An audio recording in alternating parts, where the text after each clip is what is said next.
किधर गए वो कैमरे, क्यों नहीं दिखाते? 9 मई का ड्रोन राज तक चल रहा है।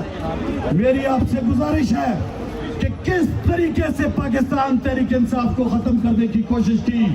अदालत ने ये काजी बात जो बुज़दिल तरीन आदमी है, जो अपनी आना की खातिर उसने पाकिस्तान की आवाम का नहीं सोचा, बल्ले का निशान लिया, हमारे इंट्रा पार्टी इलेक्शन को नहीं माना।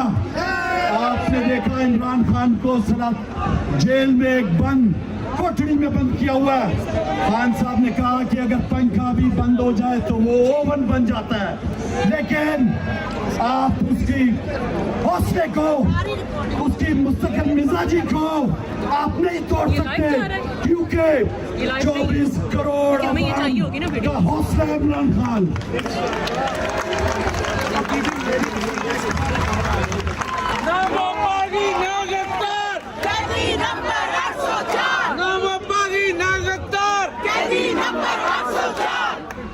नौजवानों, मेरे प्यारे ओवरसीज पाकिस्तानियों, मैं अपनी छोटी सी दास्तान सुनाता हूँ।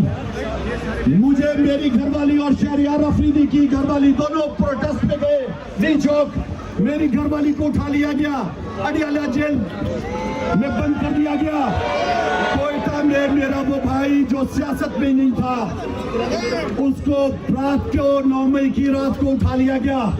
मुझे 2:30 बजे फोन आता है, मुझे फोन पे कहा जाता है कि तुम्हारा कारोबार बंद कर देंगे, तुम्हारी बीवी को GHQ हमले में डाल देंगे, तुम्हारे भाई को कोयटा में छावनी पे हमले में डालेंगे, तुम्हारे घर को पसमार कर देंगे।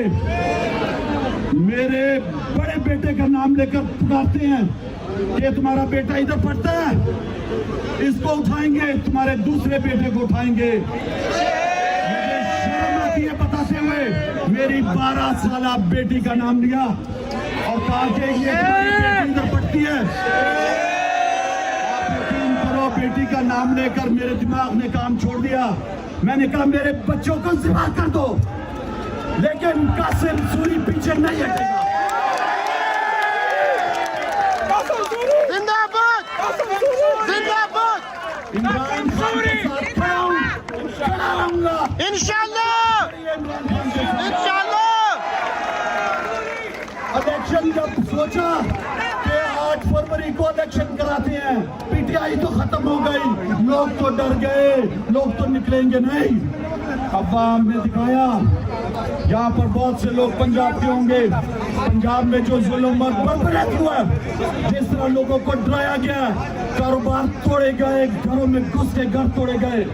लेकिन मैं सलाम पेश करता हूँ अपने पंजाब और पूरे पाकिस्तान की आवाम को कि जिस तरह वो खड़े रहे, हमसे बल्ले का निशान लेकर गाजर और मूली दे दिया गया, इमरान खान की आवाज तक बंद कर दी गई, तस्वीर पे पाबंदी, नाम पे पाबंदी, हमें कंपेन करने नहीं दिया गया, मेरे कागजात मुस्तरद कर दिए गए, इलेक्शन लड़ने नहीं दिया गया। मुराद सईद 2-3 साल से कह रहा है कि जनाजे उठाने से बेहतर है आवाज उठाओ, मुराद ये फौजी ऑपरेशन बंद करो, अपने लोगों को मारना बंद करो। उसकी जिंदगी अजीरन बनाई हुई है, आज तक बेचारा रुपोश है। हमारे सोशल मीडिया के एक्टिविस्टों को उठाया जा रहा है, हमारे लोगों को आपने भी देखा कि अजहर मशवानी के भी 2 भाइयों को उठा लिया गया।